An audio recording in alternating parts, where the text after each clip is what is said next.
for those questions.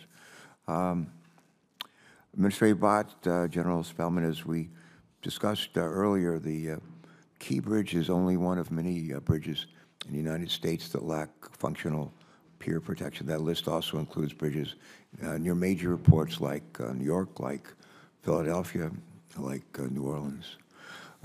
And Administrator Bott, what is the Federal Highway Administration doing to better protect the bridges across our country that still lack adequate pier protection? I have a follow-on to that, but just start with that. What is the Federal Highway Administration doing now to better protect bridges across our country that still lack adequate pier protection? Thank you, Chairman Carper. Obviously, it's an incredibly important question. We have been in close contact with AASHTO, the American Association of State Highway Transportation Officials, just to get a better understanding of how many bridges are have exposure to vessels of this size.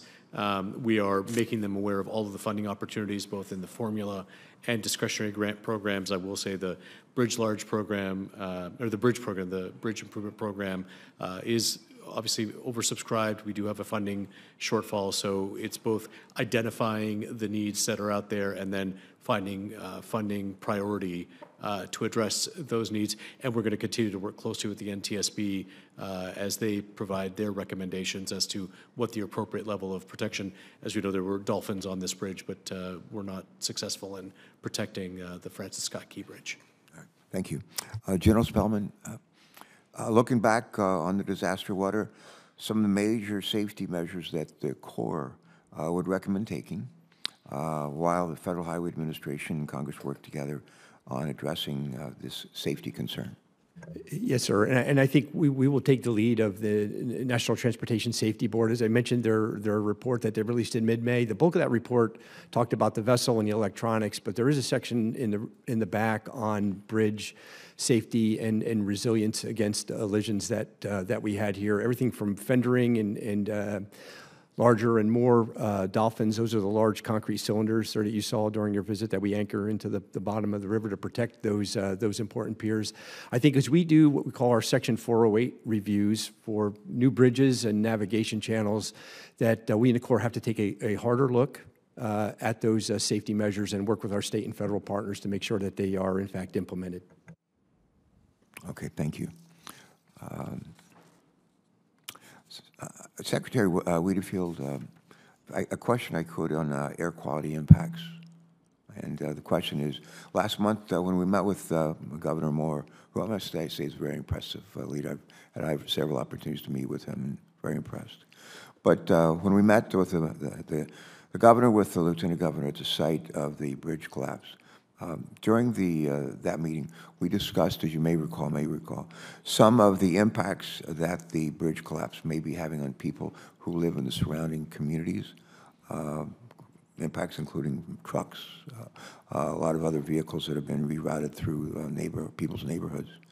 We talked about the effect that can have on congestion, the effect that it can have on safety. I'd add probably the effect it could have on air quality. We also discussed the potential for increased air pollution from the trucks that serve the port. My question is, what is the state of Maryland doing to monitor and if necessary, mitigate the effects of increased truck traffic through the neighborhoods close to the port? Yes, thank you, Senator.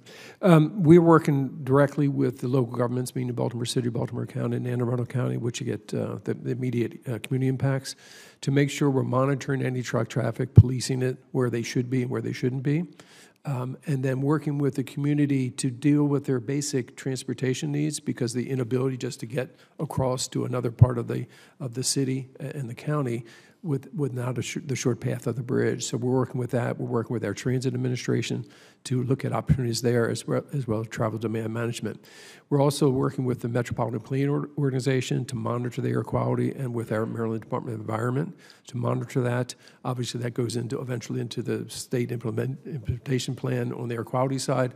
But if there's any immediate hot spots in effect, so that we can address those, we've been very successful with the trucking community, obviously, to make sure they understand the implications of that and to work with us. And so that has been working very well, and we'll continue those efforts. Very Good. Just a follow-up question, if I could, is there any assistance that you and your colleagues need from the federal government to address air quality impacts resulting from the traffic effects of the Not at bridge's this collapse? time. Again, I think the open communication that we're having with the community, meaning both the people that live in the area, the businesses that are dependent upon the highway system in that area, the trucking, the port, as long as we keep those lines of communications open, I think we can keep tackling these issues head on. All right, thanks. Senator Capito, would you like to go next or yield to Senator? Yeah, I'll yield to Senator Ricketts. All right, thanks. Senator Great. Ricketts. Thank you very much, Senator Capito.